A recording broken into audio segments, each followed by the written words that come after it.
Chains rattle broken, now we rise. Flag in my hand starts burning the skies. Truth ain't dead, though the liars try. They scream loud, but the words all die. Guys watching hands, raise to the throne. Freedom ain't free, blood built this home. Continue freedom, keep it alive. Red, white, blue, we bleed to survive. Continue freedom, keep it alive. Land of the free, ain't bending the knee. Truth in my veins, it's all I see. Patriots roar, no fear in the fight. Continue freedom, stand in the light.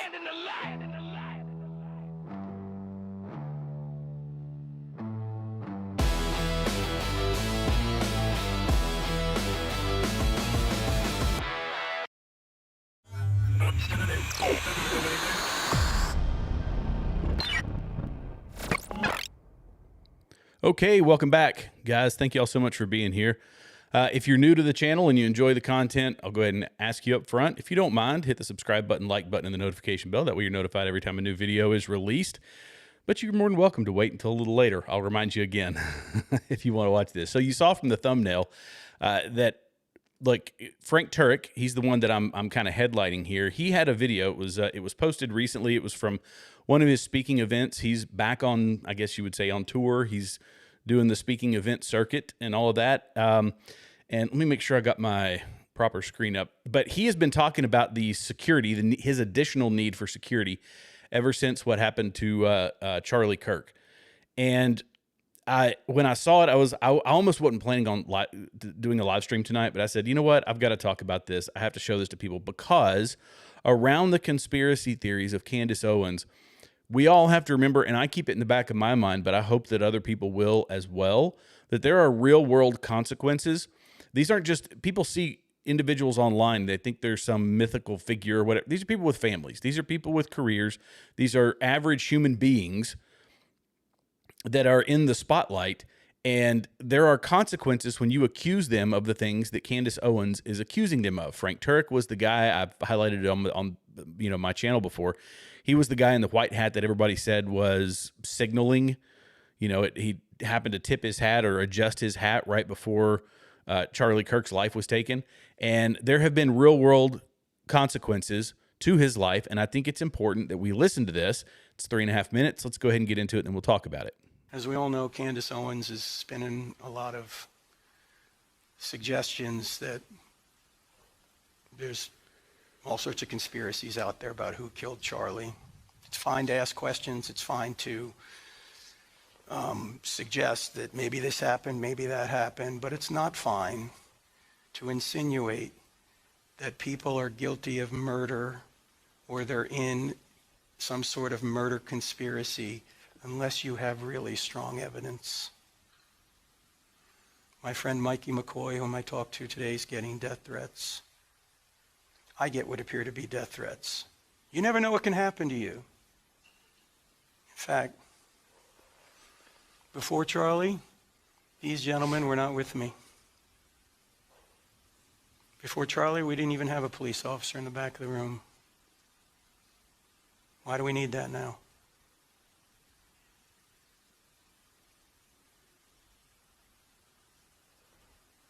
The Bible is very clear. You need 2 witnesses to convict somebody. You don't gossip.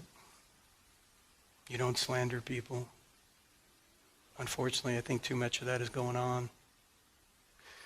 So far, I've heard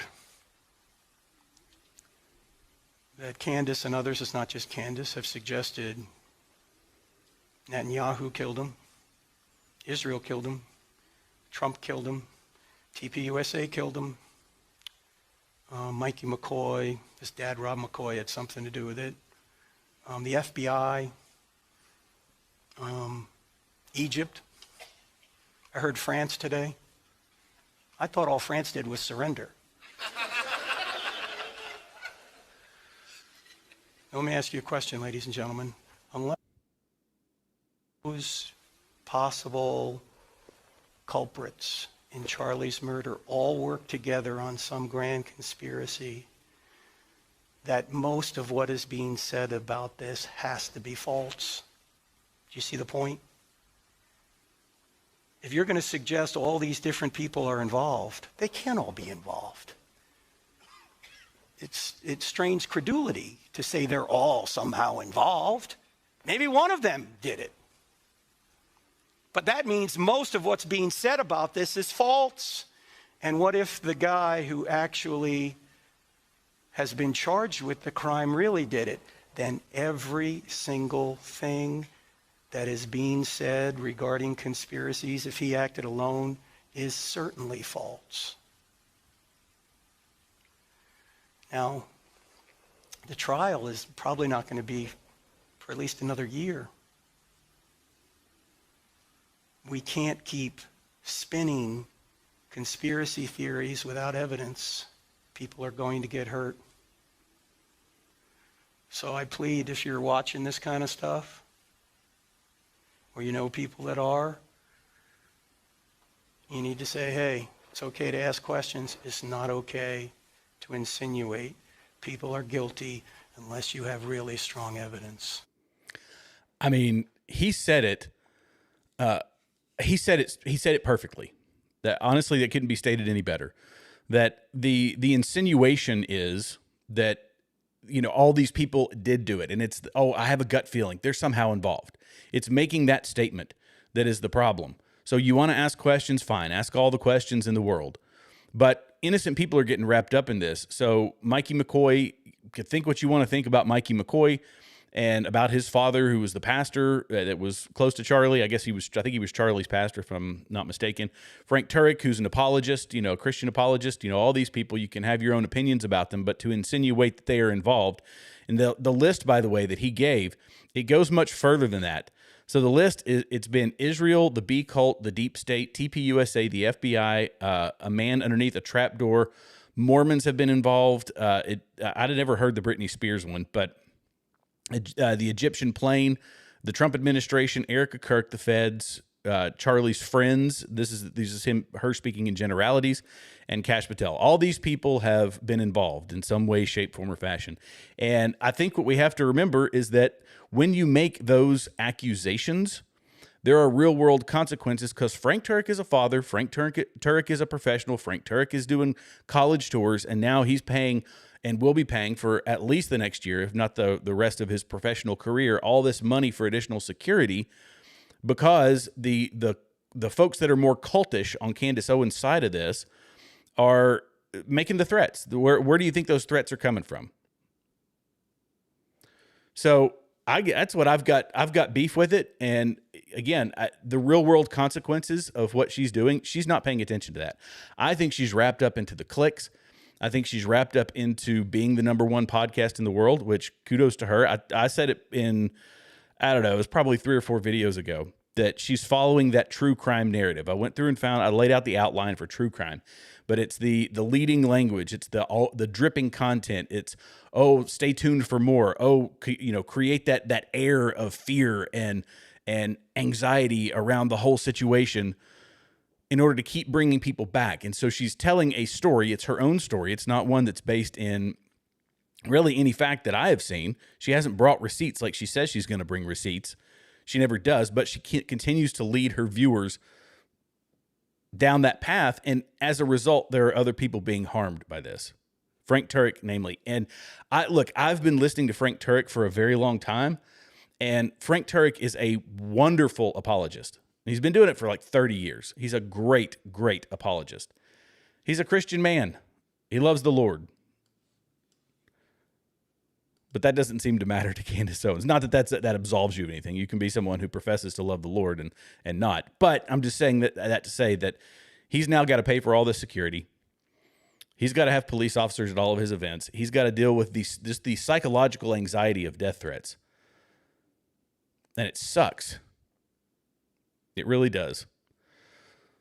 But the list keeps growing, that there will be more. In fact, today I saw the theory that it was people in maroon sweatshirts. That was something that she threw out there. By the way, thank you all for the comments. I'm going to get to those if you're new here, be sure to hit the subscribe button, like button, and the notification bell. That way you're notified every time a new video is released. But I always get to the comments towards the end, and I'll pick and pull as many of them as I possibly can. I want your guys' thoughts on this. I know some of you already put it in. If you're watching this, please hit me up in the comments. I want to get your thoughts on how she's approached this.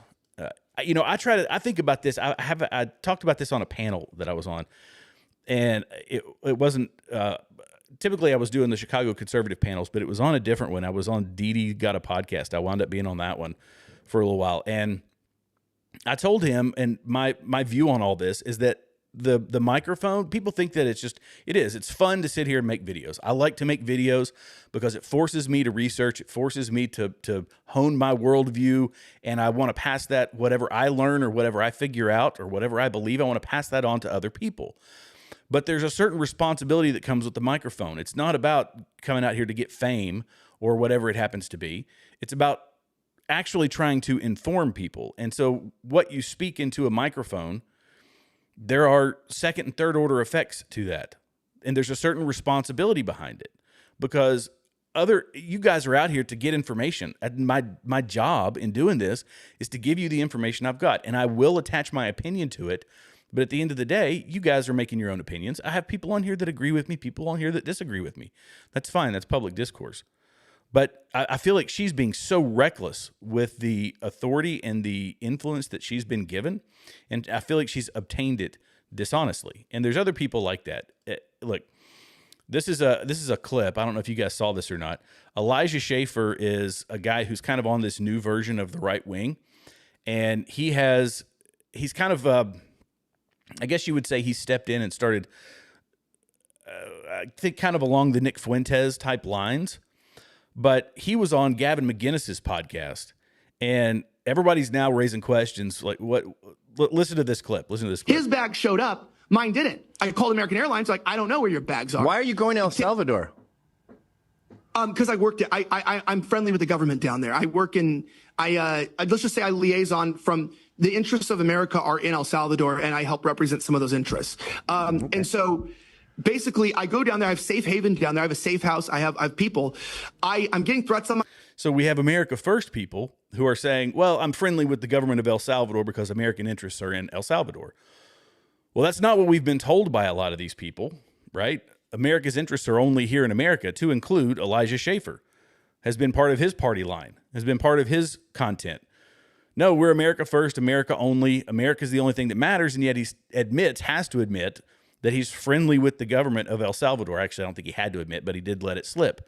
So we're in this weird world where we're getting fed a lot of data, but we don't know exactly who we can trust. And again, I don't know what his relationship is with the government of El Salvador. I don't know what relationship Candace Owens has with other people. Some people talk about the sect of Catholicism that she's in, the SSPX or whatever, that is somehow driving some of her ideology. I don't know.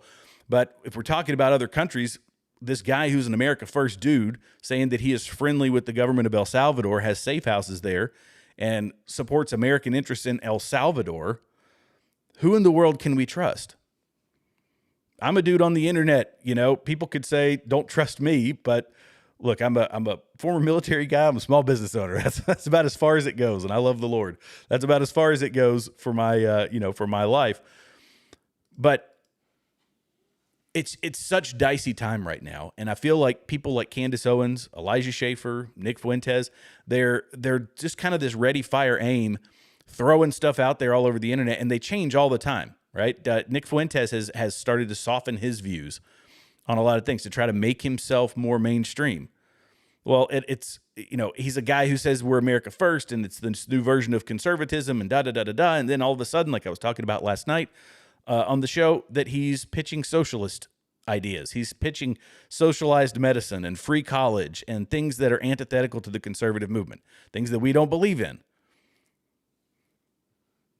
So I don't know. I make videos. I tend to bring up Candace because her stuff gets pushed to the front of the algorithm. And it's this constant effort to try to fight back against poor information, disinformation, but like we're talking about with Frank Turek, harmful information.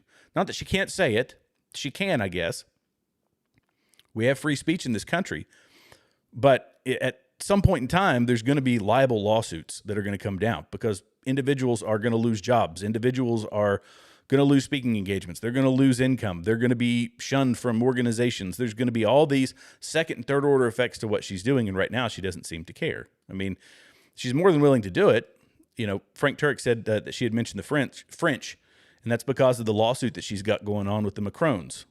So they are filing a lawsuit against her because of what she said. Money is just fiction. It's all crap. Are you a Simon? Are you a crypto guy? Is that your thing? Sorry, I looked over at the comments and saw that one. I'll get to everybody else's. I promise. Okay. Let's see. Let's go on to a couple other headlines here.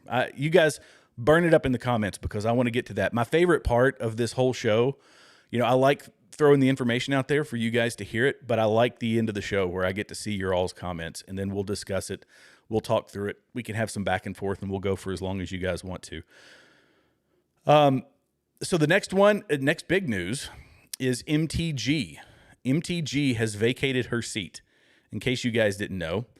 So she gave her farewell address. It was like a 10-minute video, as typical as woe is me, and, you know, taking her shots at Trump. And I found it interesting that this has happened in fairly critical times when we're on these narrow margins inside the House.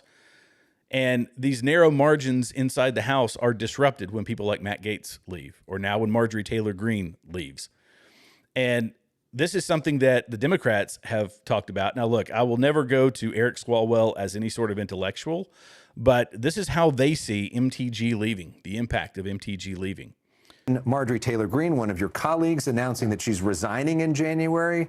What's your first reaction to that? What do you think's going on there? I don't know what to make of it. I do know that we need her vote to put the Obamacare subsidies back in place because everyone's premiums are going to be going up on January 1.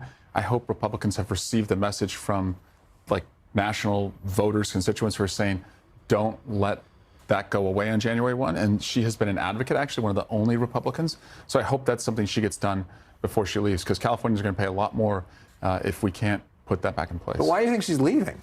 I don't know. You know, Donald Trump has aimed death threats at her, essentially. You know, he has called her a traitor. And when you call someone a traitor, as someone who's, you know, had Donald Trump go after me, it brings this army of death threats at you. It can be quite uncomfortable and change everything about your life. But I'm not going to speculate. I just hope, as I said, I'm not going to speculate, but I just speculated. Consequentially, we need as many votes as possible to lower health insurance. I hope she sticks around to get that done. So they see this. They see this as a shift in the balance of power. And again, it goes back to the Candace Owenses, the Nick Fuenteses, all these disruptors in the MAGA movement, disruptors over here on the right, that it's shifting the balance of power in order to neuter Donald Trump going into, of course, the midterms and then going into the last election. It's so look, they started harping on him as soon as he got elected. It took a couple of months, and they said he's not doing all the things he said he was going to do. Now we're going to turn on him. And these are all people who built their platforms. Marjorie Taylor Greene, Nick Fuentes and Candace Owens, and all these disruptors built their platforms off the coattails of Donald Trump. And now they turn on Donald Trump, and he's not even a year into his first term. And this is just look, to get things done, this narrow margin, we've got people like, Thomas Massie. I've been a fan of Thomas Massie in the past, but somebody brought up there was a reporter, and I forget which reporter it was or who they were with. And they said, hey, Thomas, why didn't you attempt to get the Epstein list released while Joe Biden was in office?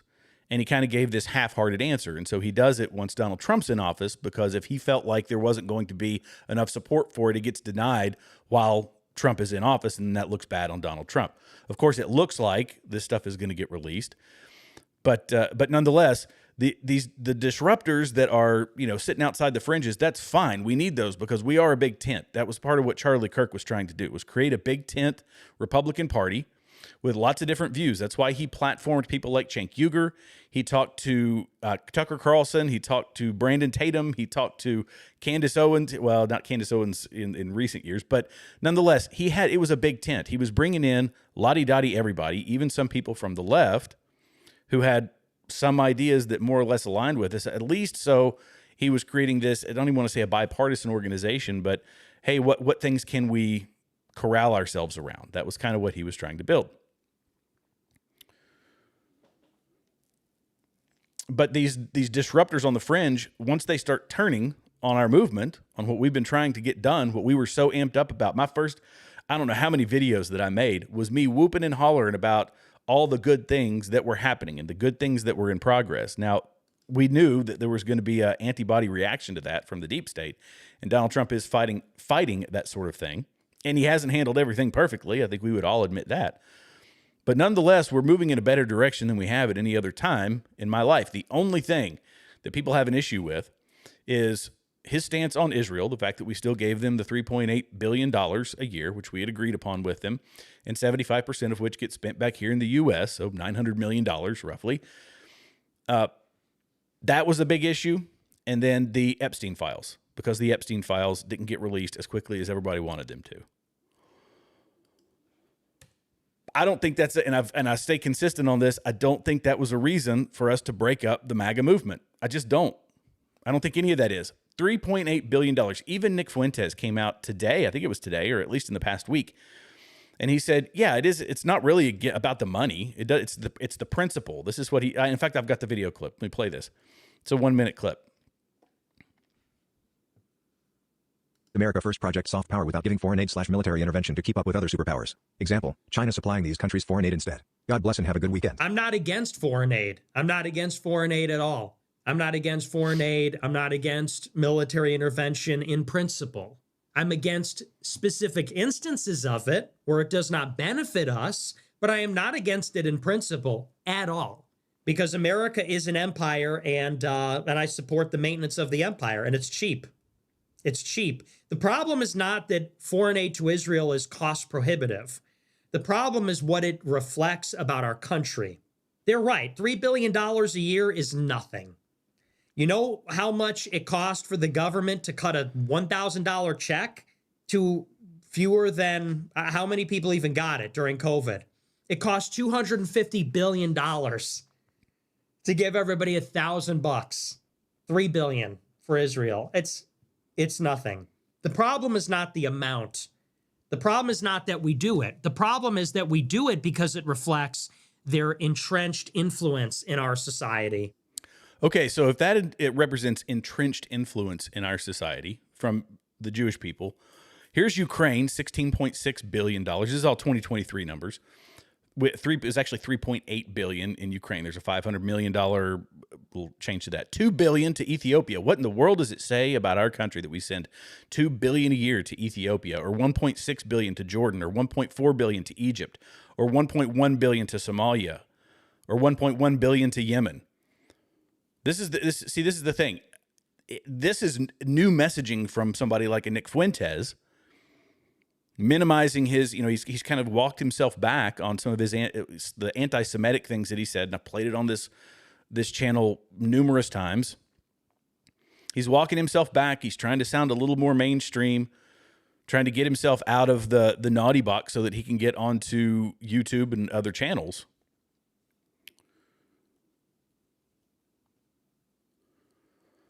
And so, yeah, 3.8 billion. Yeah, it's a drop in the bucket. But we spend 165 billion on illegal immigration here in the U.S.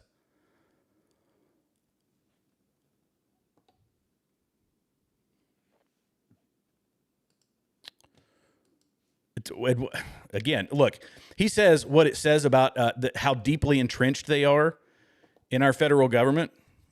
I mean, we could do a breakdown here of Donald Trump's cabinet. Donald Trump's cabinet is, I mean, you can see down here, this small, there's 2, 4, 6, 7, 8, 9, 10, 11 Jewish people. and the rest of them are Catholic, evangelicals, a couple of Hindus, and unknowns.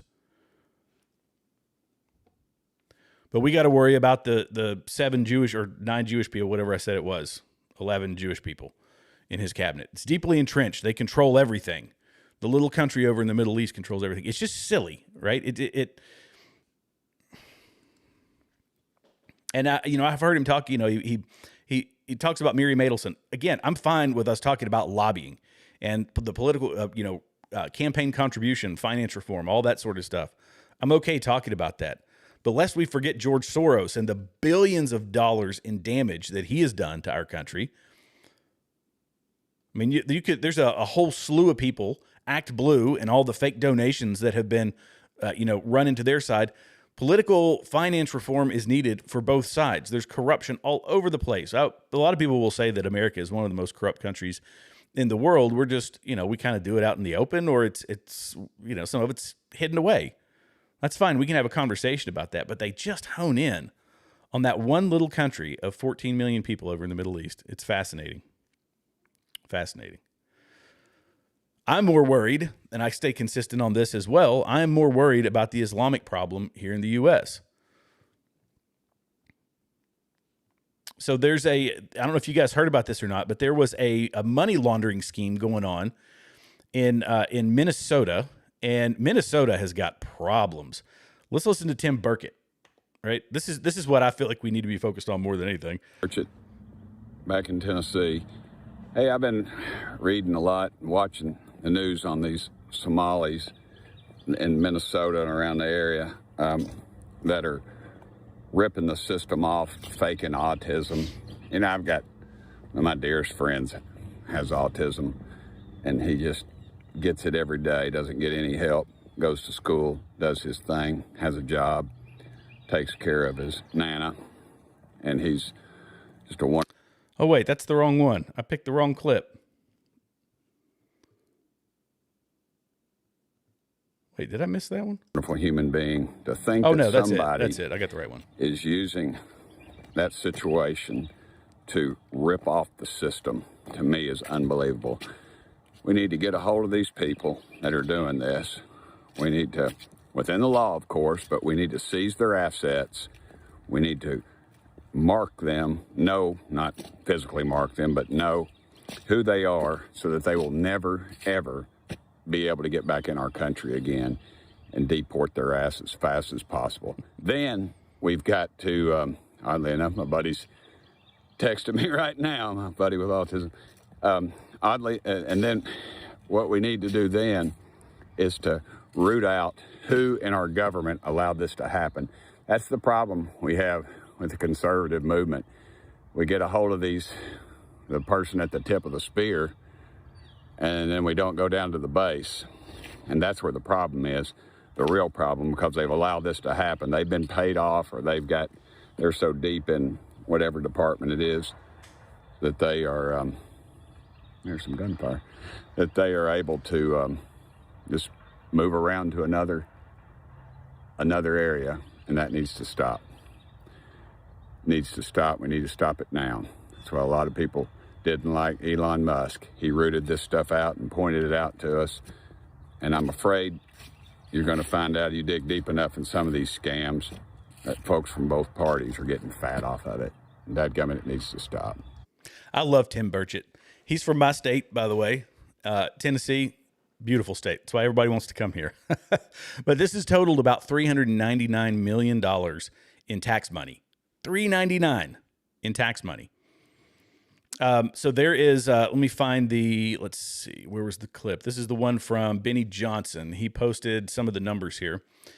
And it was in 2018. So it was $3 million. The spike in claims from 2018 to 2023 went from $3 million to $399 million. So within this time period, autism centers skyrocketed from 41 to 328, with many of them being in Somali communities. Unbelievable. Absolutely unbelievable. So embezzling. I mean, there was a story that came out about a TikTok, or not a TikToker. It was an Instagram model, and she was in private planes and driving a Bentley, and doing the whole lavish lifestyle, posting most of her photos in bikinis. And come to find out, she was taking about $400,000 a year in COVID money. So the fraud, waste, and abuse, it hasn't gone anywhere. Doge highlighted a lot of that for us. Thank goodness. It highlighted a whole lot of it for us, but it's still going on. It's still a massive problem. And this one is a big one. $399 million that they were able to siphon off of the federal government. So let's see. Just lost my place here. Thought I had the article here. Oh, I didn't grab the article. There was an article done. I think Megyn Kelly had posted it. I believe that's who it was. Let me see if I can find it here because it had some interesting stats in it. Let me double check here. Well, maybe I didn't.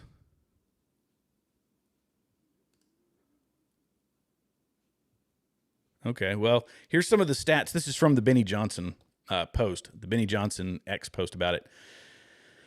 So Hassan and her co-conspirators approached parents in the Somali community and recruited their children into autism therapy services. It didn't matter. Prosecutors suggested if a child did not have autism diagnosis, they would facilitate a fraudulent one. And to drive up enrollment, Hassan and her partners paid monthly cash kickback payments to the parents of children who enrolled. So bring your kid over here. We're going to get the money from the taxpayers. And, we'll give you a payment of $300 to $1,500 a month per kid. Get them in the program. So that obviously means they're making way more than that per kid in federal subsidies. But a lot of this was going to Al-Shabaab. So this was going to a terrorist organization overseas.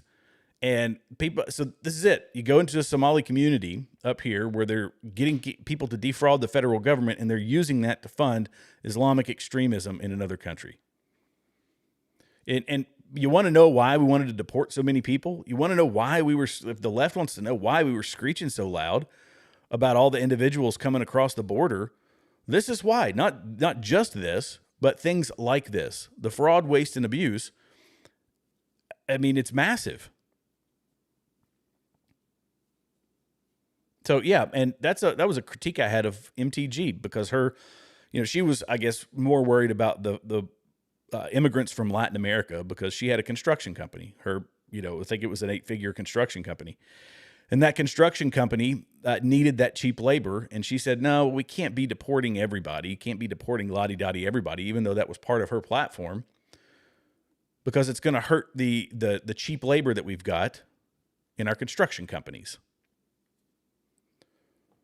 I'm for mass deportations. And yes, do I have a critique? Because people will assume that I don't. I do have critiques that we have not deported as many people as we should have. Illegal immigrants, obviously. Okay. Let's see. Where are we at on time here? Oh, we're at 30 minutes, and we've got lots of comments here. I'm going to get to those in just a moment. So I want to talk about, let's see, some of what I saw down in the comments in my comment section tonight already. But this is a guy, I don't know much about him. I know Jake Lang. He has been doing a lot of videos up in Michigan, or not in Michigan. Was it Dearborn? I think it's where he was. I think he was maybe it was in Dearborn. So he was up in Dearborn. He's been making videos, and, basically this guy he's been attacked by individuals on the right, and I don't know all of his stances. Some of it sounds like that veiled, white supremacy type stuff. However, he made this post.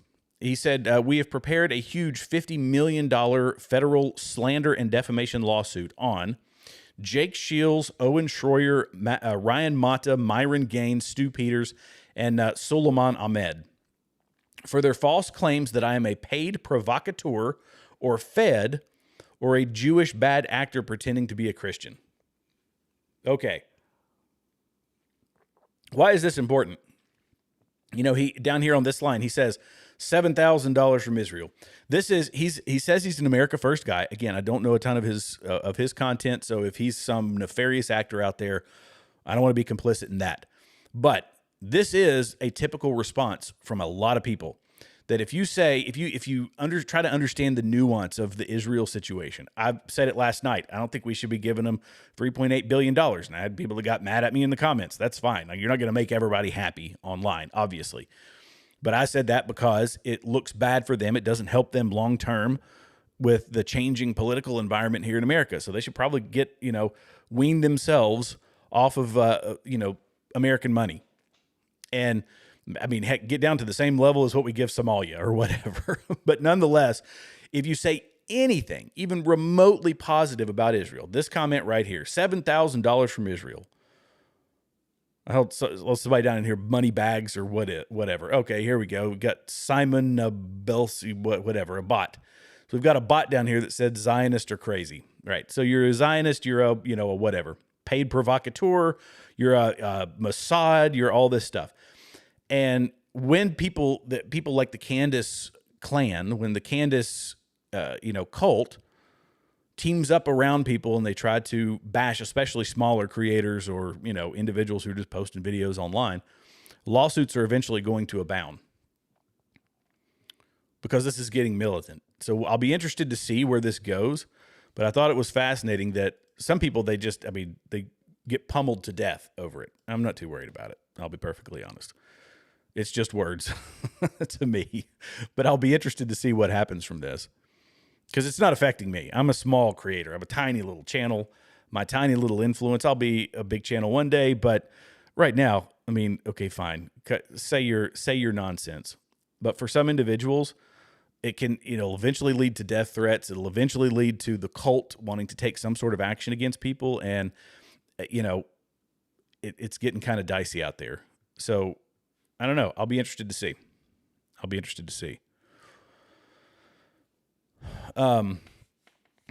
Let's see. The other point I was going to make on this is a lot of this becomes identity politics. Somebody who's saying, I'm here for, white American Christians. Okay, fine. Why not just be for American Christians? That would be my critique. You're more than welcome to do that. You're more than welcome to say that if you want to. But I say that is, we're fighting for American values. We're fighting for the American people. If you want to be a representative of white America, that's your business. But eventually this turns into the identity politics, which is what I believe a Nick Fuentes person is. He's an identity politician, right? He's not a politician, but he's an identity politics guy. He aligns. This is why the term woke left. I'm going to play some clips from Tim Pool. He had an interview with a guy from the Babylon Bee, and it wound up being a debate between Tim Pool and his guest, not his guest and the other guy that they brought on to debate. But this term woke right, I've used it and I'm probably using it wrong. You guys can critique me. I don't know if I might be using it wrong. The way I see it is wokeism was identity politics, and the people that are on this new version of the right that are playing identity politics, I have a problem with it because I hate identity politics. Identity politics is a common tactic of the left to divide people. That's all it does. When you start playing identity politics, you're just dividing people. And we got to unify around our ideals, not around our immutable characteristics. And when you start saying, it's a white thing, or it's a black thing, or it's a Latino thing, or it's a whatever. I mean, heck, I'll play you a clip from Ilhan Omar, right? Ilhan Omar, the one of the most prolific of identity politicians. Here you go. Listen to her. Whether Trump's a racist, and a lot of people would agree with you on that. And in fact, there's been an explosion in the number of anti-Muslim, far-right, white nationalist groups in the US over the past couple of years. Your own state of Minnesota experienced a record number of anti-Muslim incidents in 2016. You yourself, I believe, just a few weeks after your election victory, I think you had a cab driver call you filthy and ISIS and threaten to remove your hijab. How much do you hold Trump and the rise of Trump responsible for this explosion of US Islamophobia? Oh, I would actually come very short of holding them exclusively responsible for the rise. I think when you demonize and dehumanize, it is easy for people to commit acts of violence against those individuals because they no longer see them as a person, as someone who has feelings, who's worthy of respect. And I think that is where we are moving away from the idea that we are supposed to be a welcoming nation. A lot of conservatives in particular would say that the rise in Islamophobia is a result not of hate, but of fear, a legitimate fear, they say, of quote-unquote jihadist terrorism, whether it's Fort Hood or San Bernardino or the recent truck attack in New York. What do you say to them? I would say our country should be more fearful of white men across our country, because they are actually causing most of the deaths within this country.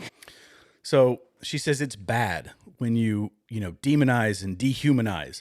And then she goes on to demonize and dehumanize based on identity politics. When you're focused on immutable characteristics, no good will come of it. It never does. It never does. Show me a positive example of it. You're not going to find it. So I don't care if you're on the left or if you're on the right. When you start playing this identity politics nonsense, you lose me, and you lose me fast. It's not about white America. It's not about black America. It's about America, our ideals, our vision. What was this country founded on? Where are we drawing our moral framework?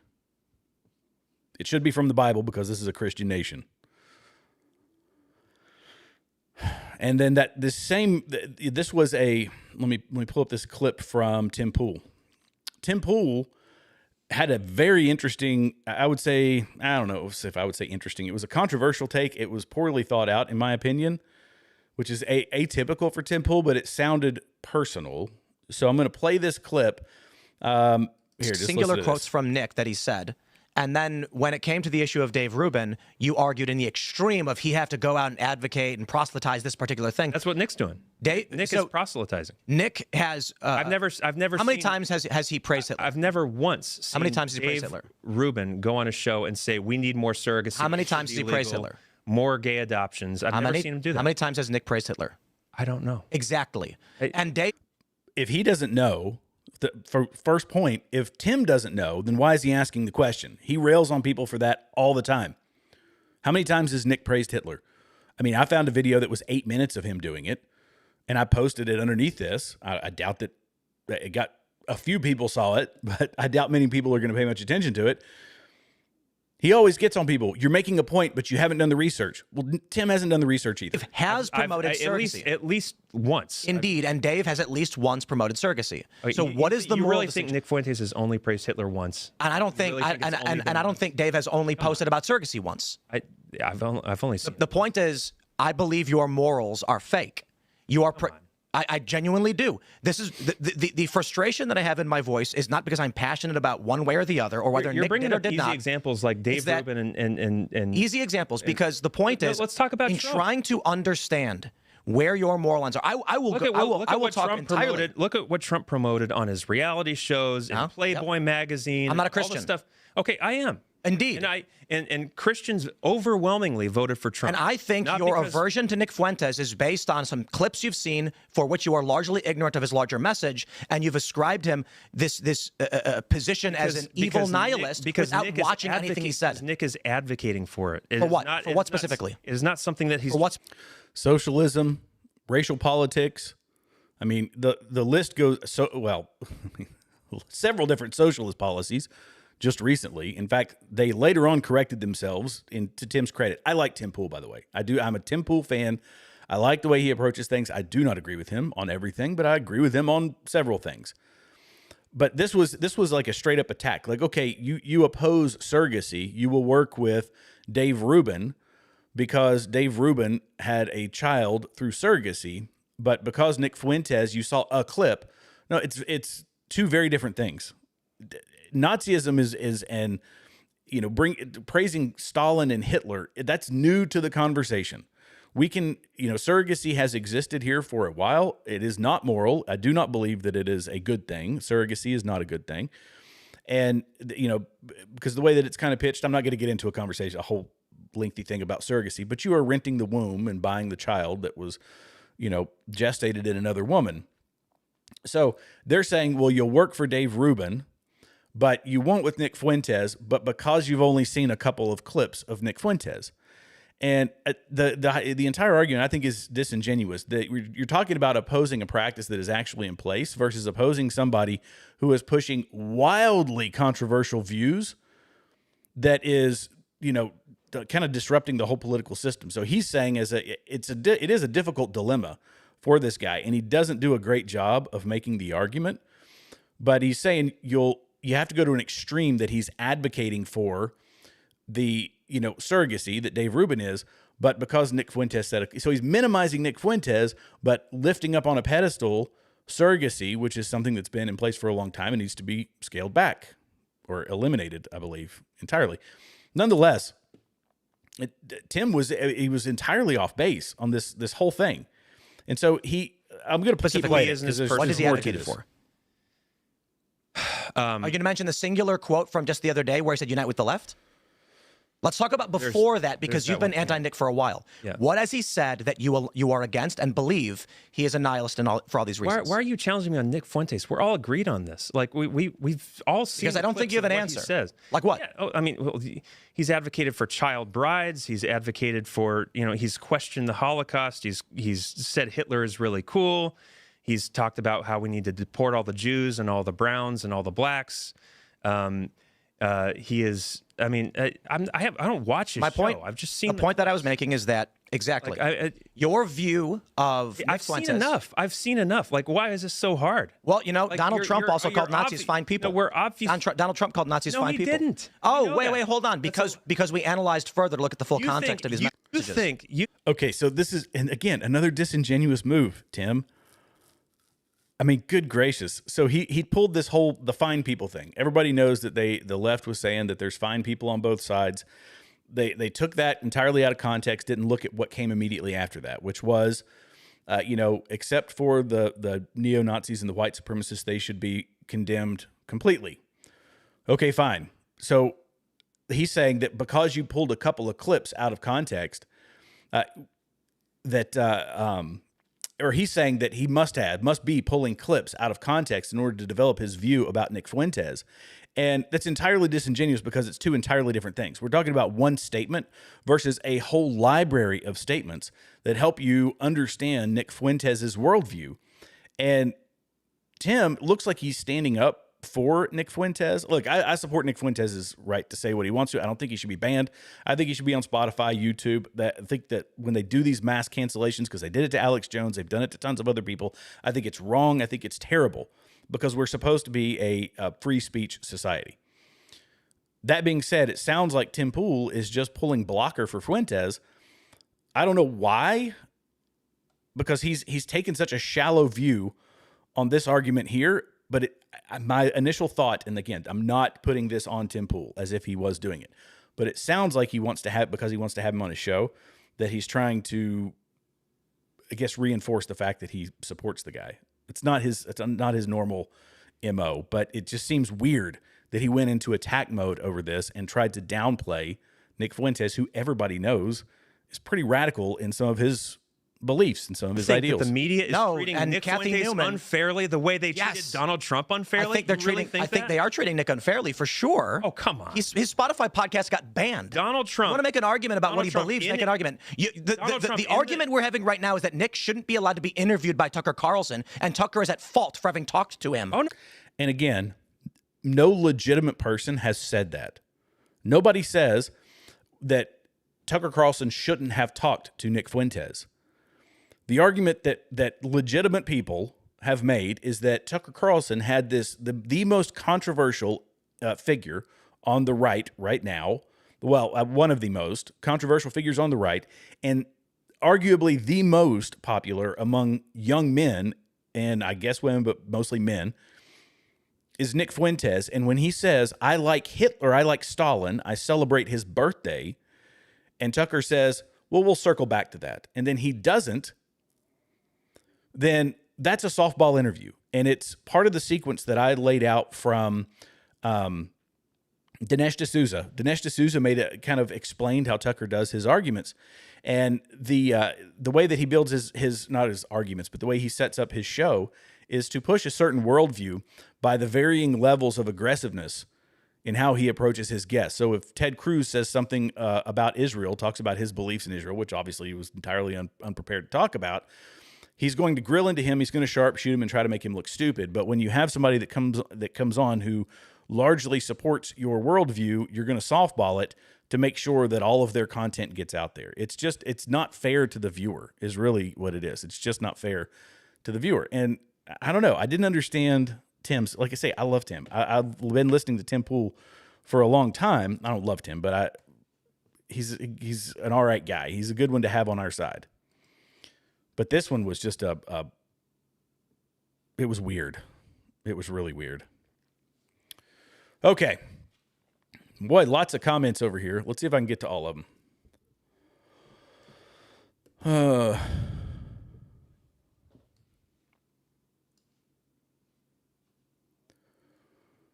Ooh, there's some back and forth here.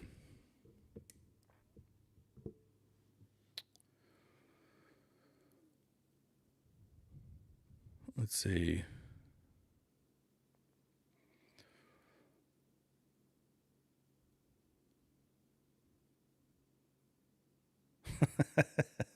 That's okay. Interesting points here, Simon.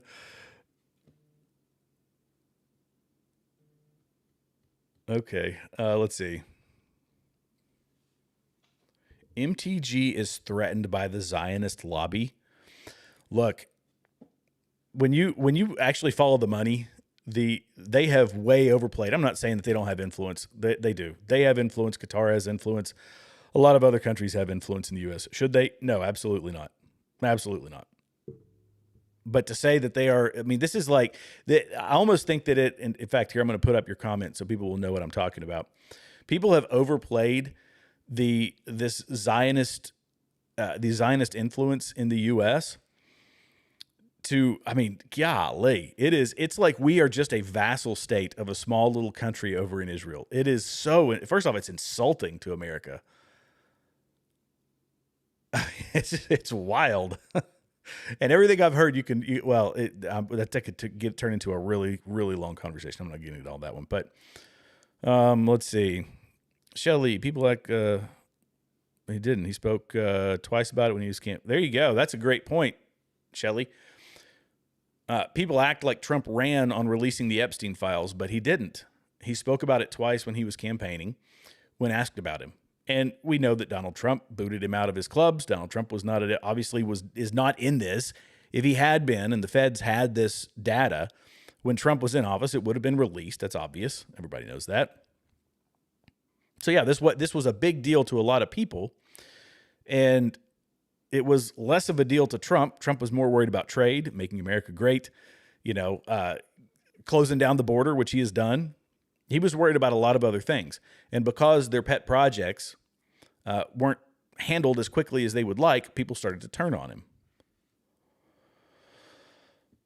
Okay, I don't know who this MX person is. YouTubers simultaneously attacking Candace look wealthy. I'm sorry, if you think I'm wealthy, you are wildly, wildly off base. Wildly off base.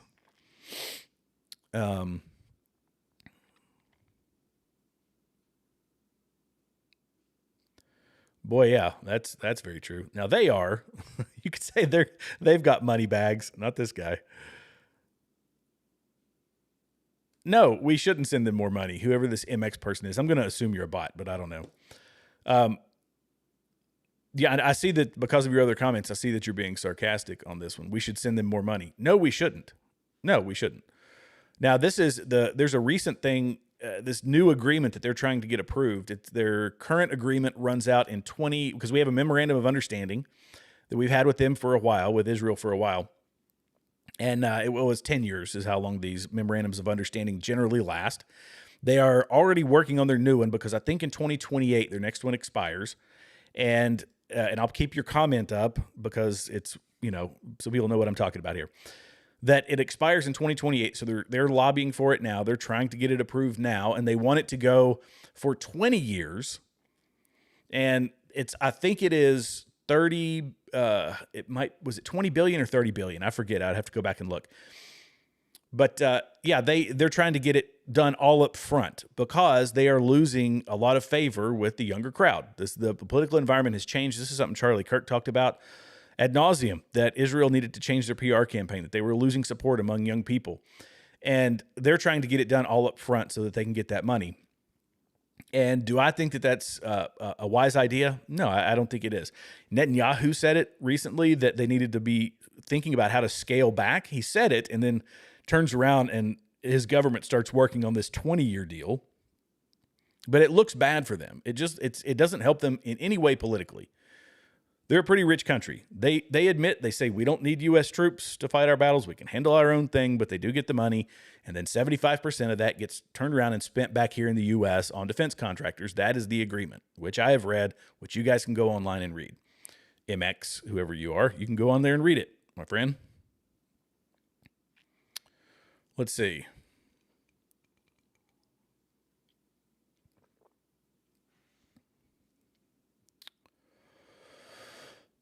Here's the other thing. So,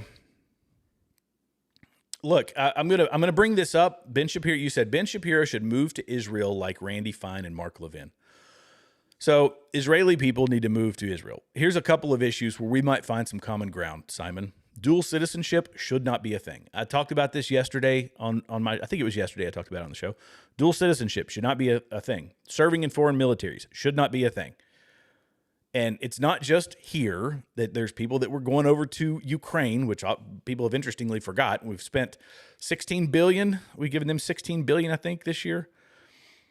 So, yeah, people go into another country. You want to go fight in another country's military? Go live in that country. That's perfectly fine. But saying that, that we can't just remove ourselves from all international relations.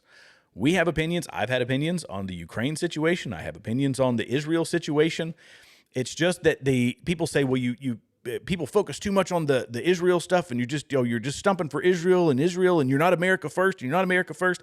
But I could sit around and do a 1-hour podcast on Ukraine, and I'm not considered Ukraine first, even though I don't like Ukraine. I don't think we should be involved in that one either. It's just people focus on the Israel situation, and it's infuriating. It's the only place where that happens. Isn't that interesting? People will whoop and holler and chant and say, yeah, get Venezuela and all that stuff. But no, it went to the Jews. Let's see. Yeah, I mean, there you go. Nobody on the left cared. Or the right. Nobody cared. Nobody cared until October 7th. And then there was a conflict. And you knew, just like us, I mean, when we were overseas, we were constantly getting lambasted by the left on how the war was being fought. I understand what it's like to be in a combat zone and have politicians and pundits criticizing how the war is being fought. Most people don't understand that, but any of our service members do. People who have actually deployed, they understand, and it makes it very, very difficult. Very, very difficult. Let's see. Yep. Oh, yeah. Yeah. Fraud, waste, and abuse. That's been, look, that has been my North Star in so much of this. I covered the Doge, all the Doge stuff going on. I covered that ad nauseum, because it's important. We're putting our kids in debt. Future generations, kids right now are coming out of their mother's wombs owing $100,000 to the federal government. If we don't get that under control, and look, I saw it when I was overseas. Because we were doing this whole nation building thing, right? Both in Iraq and Afghanistan, we're doing nation building, and we're terrible at it. The U.S. Army should not be doing nation building, but we just sit there and pump out millions and millions and millions of dollars, and 10 to 25% of it was getting siphoned off. It was going to corruption. Even General Petraeus, when he was leading things, he said, we have to understand what is, for our areas, what is an acceptable level of corruption. Well, that's dealing with Iraq. We're dealing with it here in the U.S. And there is no acceptable level of corruption. It's going to happen, but we have to try at every turn to stop it. And that's what Doge was doing. That's what Donald Trump was trying to highlight, because he knows we have to. It's not just it's not a revenue problem for the U.S. It's a spending problem. And while we spend $160 billion a year on illegal immigration, people will divide an entire political party over $3 billion to another country. It's wild. Sorry, I'm getting heated about that. I just hate seeing the... Let's see. But all we can expect is what they've been. But then we can't expect them to give us what they've been giving us if we cut aid, like intelligence and counterterrorism information. We have reserves and stockpile weapons equipment in Israel. So this is, again, there's something to this as well. If strategically speaking, we haven't had to use Israel for this. We've had, bases in Turkey and, other places. But when you've got a country that is as fortified as Israel is, that is accessible as Israel is, as protected, with the Iron Dome and things, could it ever be a stepping off point? Now, I don't think that would be the ideal stepping off point for a conflict, let's be honest, because they're entirely surrounded by countries who are, seeking to destroy them and us, or at least the ideology in those countries, the prominent ideology does. But do I believe that they're an ally? Yeah, I do. Yeah, I absolutely do. Technology sharing. By the way, everybody should check if you've got a Wix website. Wix websites are stationed in Tel Aviv. Artlist, which does stock music and things like that, they're based out of Tel Aviv. You've got a lot of businesses that American, especially in the gig economy, that rely on Israeli companies. That's it. Let's see. It was a very strange take from Tim. I think it was personal because, Shelley, a lot of this, so this is going back to the Tim Pool interview we were talking about. So the Babylon Bee guy, and I forgot his name, but he was, I guess, kind of a fan of James Lindsay, or at least was saying he was willing to work with James Lindsay. And James Lindsay was of certain note for going into, I believe it was college. This was several years ago. He wrote some papers and basically faked some stuff to where he convinced these colleges to publish nonsense. And it was a grift, and he was doing it to show the silliness of the universities. And he and Tim Pool have had beef for a long time. I don't know a ton about James Lindsay, I'll be perfectly honest, but Tim Pool sounded very personal in the way, like, had a personal beef with James Lindsay. And then James Lindsay and Carl Benjamin have also had beef with one another. And in fact, I was watching the Twitter exchanges between the two of them. And Tim Pool and Carl Benjamin are relatively close. So I think Tim has just written James Lindsay off as a complete grifter and a fraud. And the fact that this guy was still okay with him, that was a part of it. So that kind of elevated the conversation, like the temperature of the conversation. It was just weird. The whole thing was weird. Very out of character for Tim. I mean, he gets heated about things, but I rarely see him make bad arguments. And in that instance, he was. I didn't feel like his arguments were great at all.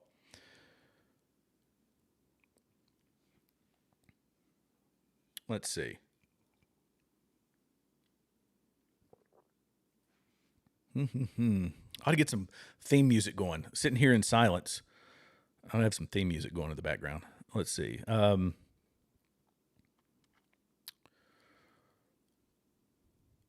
Oh, gosh, yeah. The commentary that Fuentes had on Charlie Kirk it was pretty abysmal. I played a lot of it. Calling him a fake Christian and this, that, and the other. Yeah, there you go. Nick Fuentes actually said those things, Timmy. He did. And look, Tim Pool is one of the most well-informed, well-thought-out people on the internet. I truly believe that. So the things he believes, there's very little that he hasn't thought through to the nth degree, because that's how his brain works. It's one of the reasons I always liked listening to him. This one he hadn't. And so he tried to make that, what really drove me nuts is him making the fine people comparison. When he was trying to make that same comparison to Nick Fuentes, that it's just not even in the same ballpark. And I'm shocked that Tim Pool hasn't listened to more of his content now, of Nick Fuentes' content. Now you can say in generalities, and this is what a lot of them do, is that a lot of commentators do, is they will say some things that are good, saying things that sound good. And they say, this is what I'm trying to get to, which is it's America first. And it's, we're about, bringing jobs back to America, American jobs and the American people. That's our focus, having a Christian nation, all this sort of thing. But then underneath all that, the underlying messaging is to use things that are antithetical, like Nick Fuentes says, I'm a Christian, and I'm not one to judge a person's soul. However, when you listen to the fruits of that person, which is a biblical thing, by their fruits you will know them, the underlying theme does not align with Christianity. It's pretty nefarious type stuff.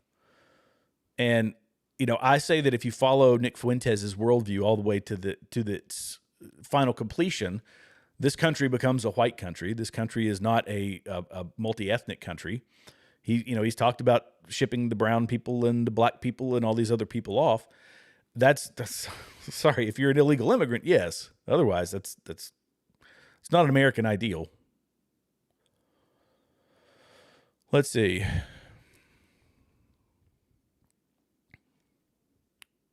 Donald gives Washington leverage. Great show, man. Thanks, dude. Simon, I appreciate it. I appreciate you.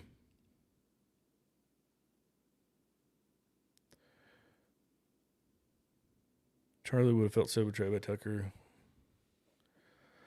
Yeah.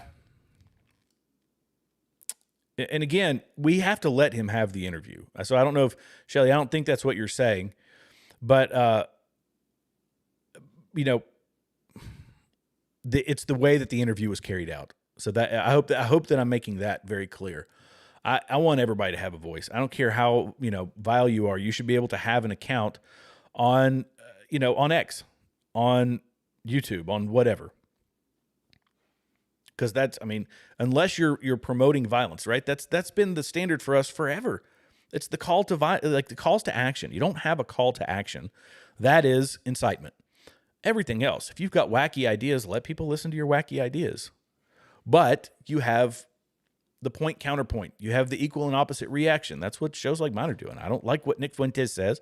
Some of his stuff I will say that it sounds good, but I follow everybody's worldview all the way to the nth degree, and I don't think that I don't support socialized medicine. I don't support free college. Sorry, I think that that's what's got us into the situation we're in now. The more money we pump into it. Oh, there you go. Cutting it will free Israel. Yeah. Yeah, so this is a valid point. So the cat lady, you say you're Israeli. Okay. So cutting it will free Israel, not weaken it. It seems common sense to me. It's a cudgel that a lot of people on the right are using to beat Israel as a country into submission. And should we be worried that much? I mean, look, they are an ally. They are. I think that the conspiracy theories blown up around them, they don't seem as credible as a lot of people would like them to be. So I agree with that. Yes, cutting it will free Israel, not weaken it. Don't give their opposition a cudgel to beat them over the head. That's it.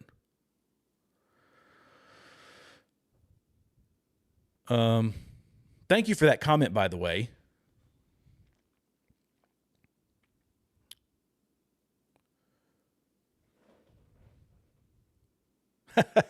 This is funny. I like the fact that I've got somebody from Israel here. Israeli here. Send the good ones, not those liberal woke Jews that are barely Jews anyway. Oh, that's funny. That's funny. Not just with autistic money. Yeah, talking about Minnesota. Yeah, Minnesota has been robbed, not just with the autistic money. It's so much more. I've been watching what's going on in Minnesota, and it is, there's several very poorly run states, but that one, boy. Yeah, I hope I'm not sounding like an isolationist. If sometimes when I hone in on something like that, I might sound like one. I'm not an isolationist. Yeah.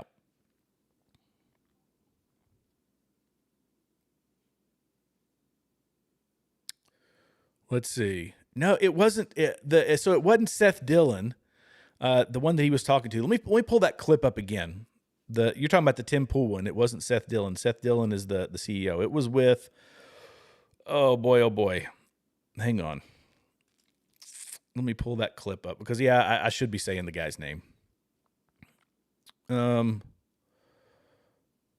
Well, it's not on there. Dadgummit. Well, either way, he's one of the executive directors, I think, of the Babylon Bee, or executive, associate writers, or I forget what the guy's position is. But yeah, pulling a Tucker.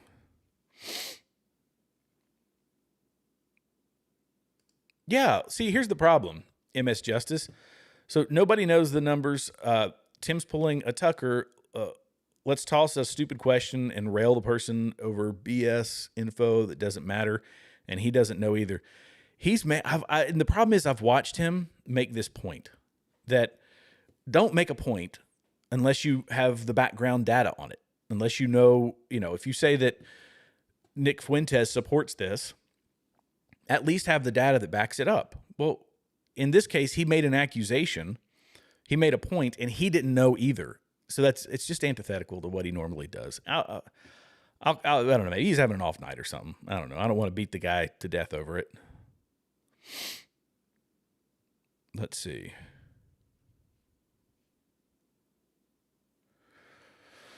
Wow, lots of comments tonight. Oh boy.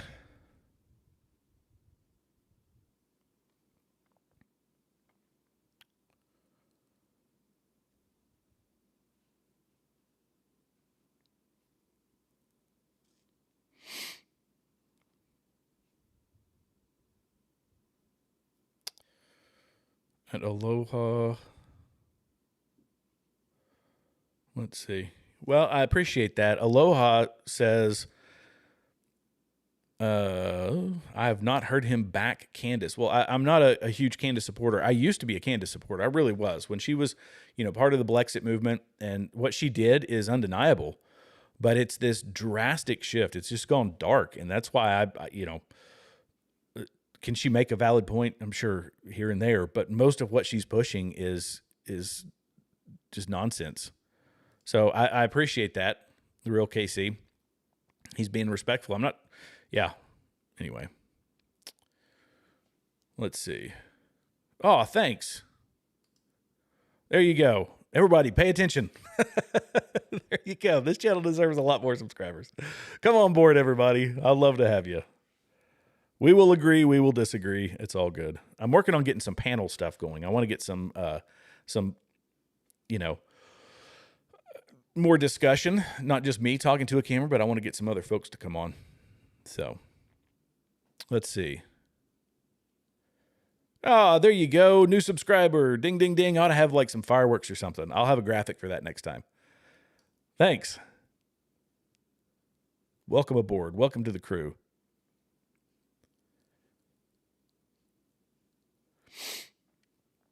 Let's see. So this doesn't show the meme. So that's funny. Oh, that's funny. Look, I get it every time I take even a lukewarm stance with the Israel situation. Look, if that's the worst, if that's the best folks are going to do, come on, let's have a discussion about it. Like a legitimate discussion about it. I'm obviously not a paid shill. I've got like what? I was at 1,100 subscribers when I started this thing. I don't know how many I've gotten tonight. So hopefully a few, and hopefully in the replay, I'll get some more folks. Let's see.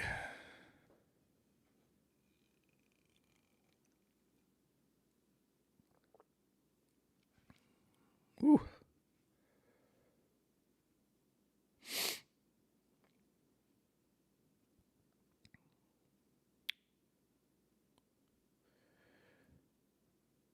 Yeah, let's see.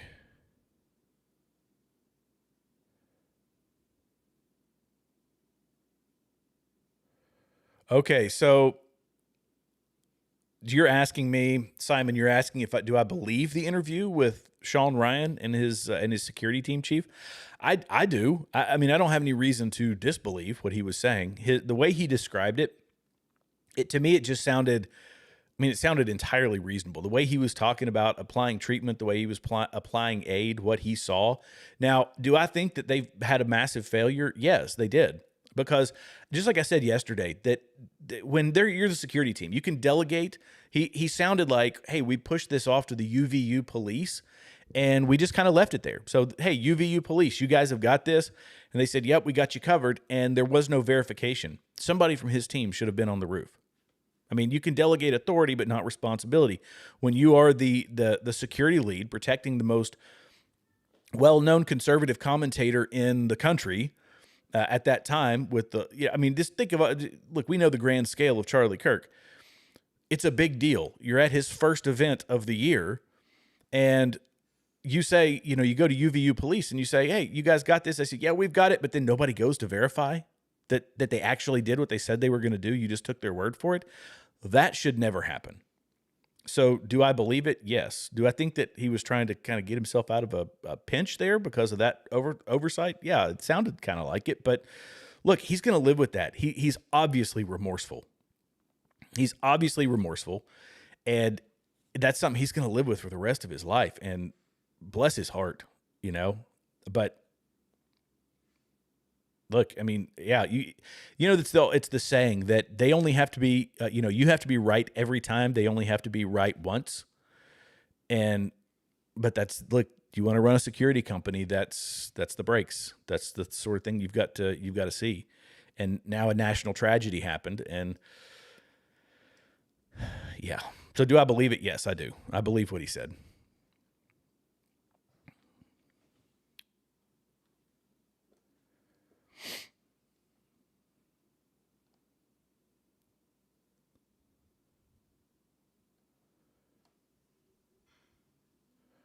Yeah, I think there's a Howard Stern effect. I think there's a real Howard Stern effect to what's going on with Candace. That it's like watching a train wreck. It's like people tuning in to watch. What was it that they said that 20% of his audience, they were signing in because they were fans, and then 80% were signing in and listening because they couldn't stand the guy and just wanted to hear what he was going to say next. I think there's a lot of that. I think there's a lot of that on X. And I say it all the time. You guys know this. X is a bit of a cesspool. Oh, it's harsh. But, it is a place where you can get a significant amount of information. So if you can tolerate it, I always say X is a great place to get data, But you got to sift through a bunch of nonsense. You really do. The Ian Carrolls of the world. I'm not an Ian Carroll fan.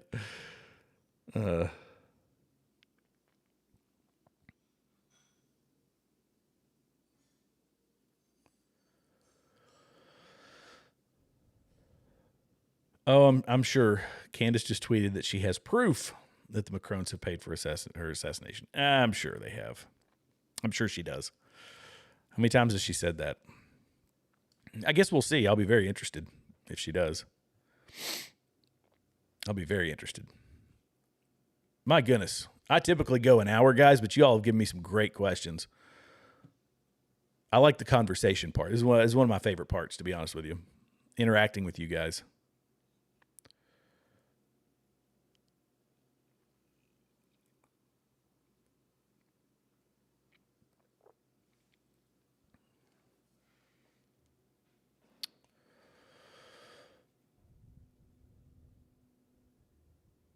Okay. Well, I've scrolled to the end of my comment section. Unless it's taken me a minute for everything to populate, I think I've gotten to all the comments.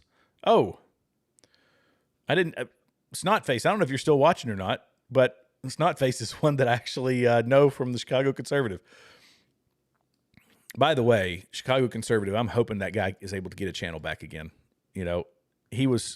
He was a guy that he got booted. If you're new to the channel, he was a guy in Chicago who was trying to flip Chicago red, and he had built a whole coalition of people. I mean, it was amazing. And then YouTube came in and just booted him, shut down his channel overnight. It's wild. But yeah, Snotface up at the top of the comments. Good. Or personally, she doesn't think Candace is grifting. Okay. There you go. Snotface. If you're still on, I got your comment up.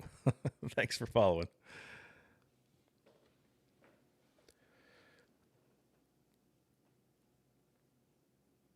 Let's see. Yeah. Disciple of Christ, 1976. Here we go.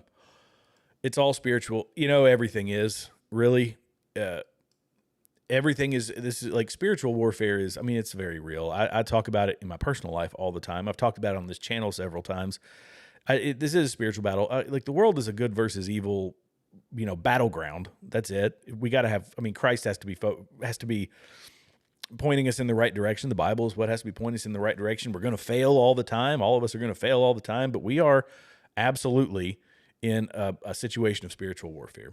So yeah, I totally believe that. And that's another thing that you know, when I look at individuals and I look at the fruits of a person, are we going to be able to, if you follow their idea all the way to the end, are we going to be able to, oh wait, I got super chats.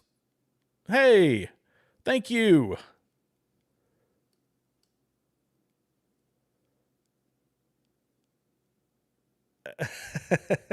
I appreciate that. The real KC, welcome aboard. I got my first you're my first super chat. I only got super chats a short while ago. Thank you. I appreciate that. I'm sorry I didn't see it.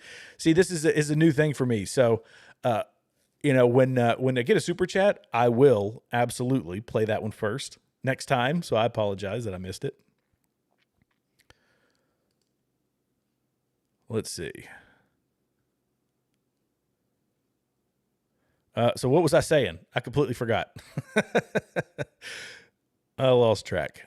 Oh yeah, spiritual warfare. So yeah, you know, that's it. And spiritual warfare is not just in our personal lives, because it is. Everybody's got spiritual warfare going on in their personal lives. There's an evil force out there that's wanting to pull people down. But it happens at the national level. God is a God of nations. I mean, that's a biblical thing that I've discussed. By the way, while we've got quite a few folks on, Braver Than the Rest is a podcast that I do every Wednesday night with a couple of my buddies. I highly recommend you all hop over there and subscribe to it. It's a great time. We just sit down and we talk about politics. We talk about religion. We talk about life. We talk about all manner of things. But nonetheless, yeah, the spiritual warfare thing is truly real. And good night all. Yes, there you go. That says it all right there. That's it. And I've got to call it quits tonight too, guys. So I've gone way over my typical time. I appreciate all the comments, all the dialogue that's going on back and forth. There's people in here that disagree about the Israel situation. That's not uncommon for what's going on in this world. But hey, we'll keep having the conversation here. You're in the right place if you want to have a conversation. You'll get my opinions, but I do plan on having people on that differ from my worldview.